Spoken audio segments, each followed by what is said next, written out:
Dálítið mikið með, fluttu inn hér sérstaklega, ég vil nú ekki segja í gámi, en í flugvél sennilega, mann frá Svíþjóð, Fredrik Bergström, sem vinnur þar við frjálshyggjustofnun sem heitir Timbro, sem svona eitt af þessum áróðsfyrirtækjum sem að dreifa upplýsingum, og hann var að reyna að fara til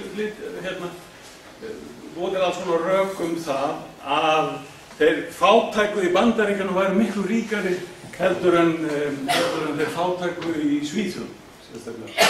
Hefðu miklu meira, hefðu fleiri sjónvarpstæki og ættu ofta bíl og eitthvað svona. Og svo var það mikið að mitt að tala út frá því bara þjóðarframleiðslan á mann í Bandaríkjunum er talsvert hærri. Svíar eru með eitthvað innan við 80% af því sem að þjóðarframleiðslan í Bandaríkjunum er og þeir eru bara með fátækustu fylkjum í Bandaríkjunum sagði. Það var eiginlega engin annar sem með svona niðurstöður á heimsvísum að sé þetta hvergi, sko. En ríkidæmið ætti að skipta máli og ætti að geta skaffa almenningi í Bandaríkjunum góð lífskjör. Og við skulum skoða það með því að horfa annars vegar á hátekjufólki í Bandaríkjunum, hverjar eru raunverulega ráðstöfunartekjur hátekjufólksins og í hinum enskumælandi löndunum.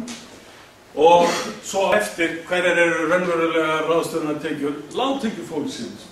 Hérna sjáum við þess að þetta eru 10% heimila í Bandaríkjunum sem eru með hæstu tekjurnar. Þarna er reiknað sem sagt bandaríkjadalir á ári á hvert fjölskyldumeðlim. Það búið að deila tekjunum niður á fjölskyldumeðlim. Þannig að reiknað fjölskyldutekjur þeim er deilt niður á fjölskyldumeðlimi. Þannig að þá er tekið tillit til þess hvað eru margir sem þurfa að lifa af tekjunum. Og þetta er þinn venjulega aðferð í að meta svona kaupmátt á milli landa.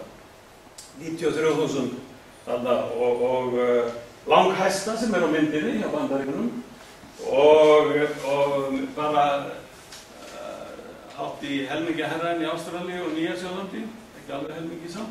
Meðaltali hérna 70.647. Meðaltalið í Skandinavíu, talsvert lægra, þannig að ríka fólkið á Norðurlöndum er ekki nærri eins ríkt og ríka fólkið í Bandaríkjunum. Það er það sem að þetta segir. Og við sjáum munur á meðaltalið fyrir enskumælandi landi. Noregur er hins vegar dálítið hár hérna, sko. Þeir eru alveg ríkidæma land svolítið.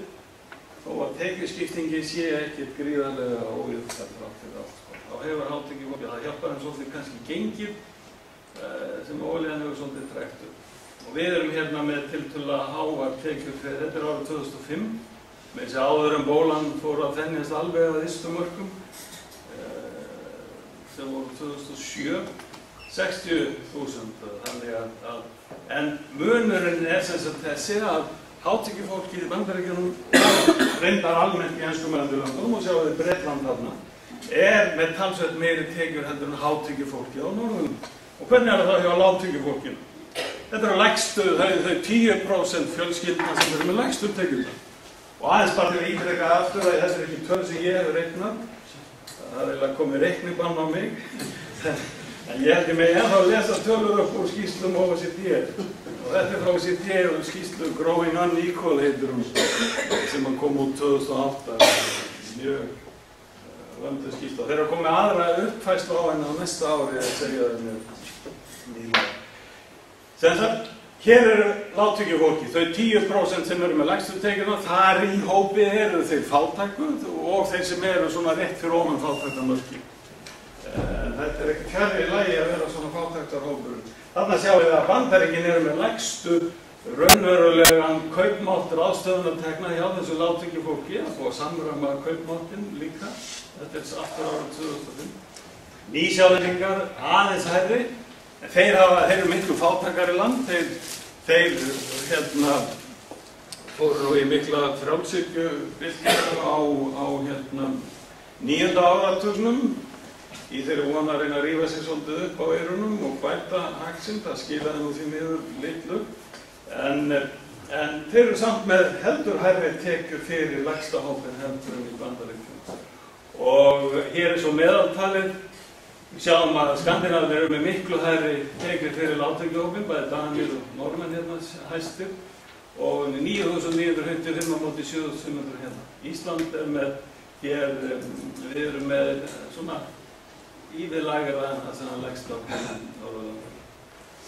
Þannig að hann sjáum við strax það að það geta verið miklu hnökrar á því að hefur mikla ríkidæmi Bandaríkjanna skili sér til þjóðarinnar. Það skila sér illa til lágtekjuhópana, það skila sér þokkalega til millitekjuhópana, en ekkert sérstakt miðað við skárri löndin í Evrópu. Það er ekkert sérstakt fyrir millitekjuhópana. Síðan annað sem við höfum að taka tillit til. Þetta eru kaupmáttur ráðstöfunartekna sem fólk hefur til að eyða í sína neyslu og sitt líf og sín tækifæri eftir að það er búið að borga skatta. Á Norðurlöndum er þetta viðbót þannig að þetta fólk er búið að kaupa sér aðgang að velferðarþjónustum þeirra landa með sköttum sínum og þar erum að ræða mjög mikið af niðurgreiddri þjónustu sem er partur af lífskjörnum. Niðurgreidd dagvistum barna sem er mjög dýr í Bandaríkjunum ef hún á að vera þannig að börnum sé bjóðandi. Það eru niðurgreiddar almenningssamgöngur, það eru sjúkratryggingarnar og atvinnuleysistryggingarnar. Sjúkratryggingarnar geta verið mjög gallaðir í Bandaríkjunum og niðurgreiðsla á lyfjakostnaði miklu minni heldur en á Norðurlöndum. Þannig að ef við tækjum það til viðbótar, það sem að lágtekjufólki nýtur af velferðarkerfinu umfram það sem að lágtekjufólki í Bandaríkjunum eða enskumælandi löndunum gerir, af því að þessi þættir eru allir öflugri í Skandinavíu, að þá er í raunverulegu lífskjaramunur á milli lágtekjuhópa í enskumælandi löndunum og þeim norrænu, hann er meiri heldur en kemur fram á myndinu og er hann nú þó nokkuð. Þannig að þetta er grundvallaratriði. Síðan er það ameríski draumur. Ameríski draumur er náttúrulega draumurinn sem Ameríka byggði á að Ameríka getur verið vettvangur fyrir fólk til að flytja frá fátækum löndum í Evrópu, 19. öldinni, 18. öldinni og fyrir þetta þeirra 20. og freista gæfunar í Bandaríkjunum, komast þar í álnir og það var alveg rétt. Það var þannig að Ameríka var landtækifæranna, menn gátu unnið sig þar upp og komist vel til ána og hugmyndin var svo að innflytjendur þeir byrjaði í neðstu stigum en Ameríka er svo opið land og frjálst og svo mikið tækifæri að þeir vinna sig upp og af þessu hefur orðið til þetta viðhorf Bandaríkjamanna sem við sjáum í könnunum að þeir umbera ójöfnuð í meiri mæli heldur en aðrir. Og það er alltaf gert á þeirri forsendu, það kann að vera að það sé mikill ójöfnuður og það er kannski leiðinlegt, en menn vinna sig upp, það situr engin fastur lengi á lágu ökukjörum. Og foreldrar hafa einhver kjör, börnið þeirra er að klála á miklu betri kjörum heldur en foreldrar, þegar þau eru komin inn á sinn starfsferil. Og þetta var svona mikið til þannig, félagsfræðingar sem er rannsökuðu félagslega hreyfanleikan, þeir voru farnir að finna það upp á 1970 að Bandaríkin væri ekki svo mikið ólík Evrópuþjóðum varðandi það hvað samband sem er á milli stéttastöðu foreldra og stéttastöðu barna og svona starfsstéttastöðu. Þannig þeir voru farnir að vega að góðsögninu ameríska drauminum að ameríska væri svo miklu jafnari og opnari heldur en vesturlöndum. Eftir 1980 þá er allar rannsóknir að sýna það sama að Bandaríkin er að dragast aftur í þessu. Bandaríkin eru minna opin nú á dögum heldur en þjóðirnar. Þetta tölur þær reyndar líka að það koma á rannsóknir sem voru gerðar í London School of Economics og reyndar víðar og koma, ég tek það betur úr skýrslu frá OECD. Og það er þannig að þetta sýnir fylgni á milli tekna foreldra og tekna barna þeirra eftir að þau eru komin á sinn starfsferil. Þannig að þetta er tekjuhreyfanleiki, ekki starfshreyfanleiki, hann sýnir dálítið svipaða niðurstöðu, en þetta er þess að tekjuhreyfanleiki. Þetta er hagfræðingar sem gerðu þessa stúdíu. Það sem að fylgnin er minni, þar er meira misræmi á milli tekna foreldra og barna og yfirleitt þannig að börnin eru með hærri tekjur en foreldra. Þannig að þau hafa oftar unnið sig upp í betri afkomu heldur en foreldrar. Bretland er vestótkomu og vakti talsvert upphlaup í Bretlandi þegar þetta upplýstist þar, Ítalía og svo Bandaríkin. En hinn illræmdu skandinavísku velferðarríki eru með miklu meiri tækifæri, þau eru meira lönd tækifærina nú á dögum ásamt Ástralíu og Kanada, sem ekki horfum fram til sem að bjóða upp á svipaða möguleika. Þannig að þessi stóra goðsögn, hún á mjög undir högg að sækja núna í Bandaríkjunum. Svo hérna aðeins svona í lokin, aftur hagsældina, ætti nú ekki hagsældi samt að skila öllum miklu fleiri viðunandi útkomu. Hér sýnt sambandi á milli hagsældar, það var þessum ás, hagsældar, því þannig að þær þjóðir sem eru lengra hérna til hægri, það eru ríkari þjóðirnar. Ríkari þjóðirnar eru hérna, það sem og svo hinum ástum hlutfall barna sem býr kjörum til fátæktarmörkum. Þeir sem eru ofar eru með meiri barnafátækt. Og ef það væri þannig að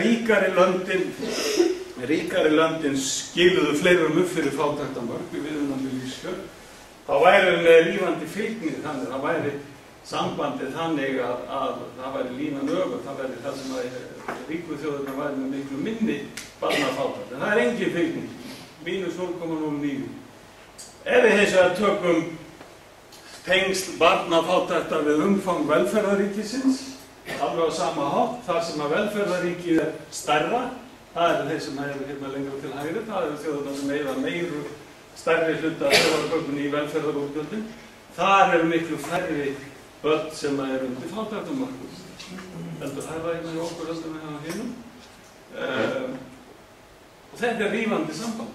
Fylgni upp á 0,8, það er bara bátítt í félagsvísindum að fá svo mikla fylgni. Þetta er vel þekkt staðurinn. Þannig að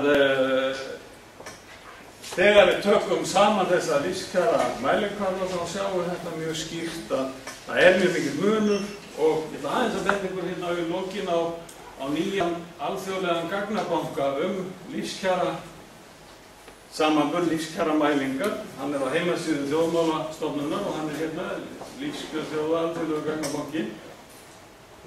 Sko, þetta var bara nýbúið að opna þetta, búið að vera að vinna þessu í svolítinn tíma að safna þessu saman. Ég var með 38 lífskjaramælikvarða í þessum bókakafla þarna.